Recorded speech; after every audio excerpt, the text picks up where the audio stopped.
Hello అందరికీ. మీరు కూడా నాలాగే ఏంటబ్బా ఈరోజు టిఫిన్ ఏం చేయాలి అని ఆలోచిస్తున్నారా?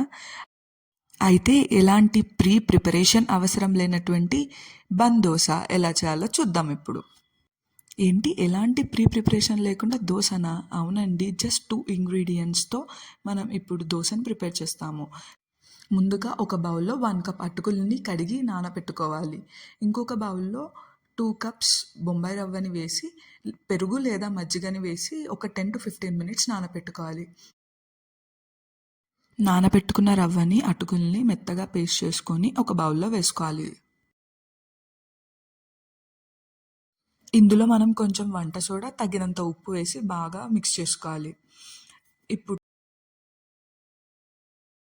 ఇప్పుడు పొయ్యి మీద ఇలా గుంతగా ఉన్న ఒక ప్యాన్ పెట్టుకొని హీట్ అయ్యాక కొంచెం ఆయిల్ వేసి మనం మిక్స్ చేసుకున్న మిశ్రమాన్ని ఒక స్పూన్ వేసి మూత పెట్టి బాగా ఫ్రై అవ్వనివ్వాలి.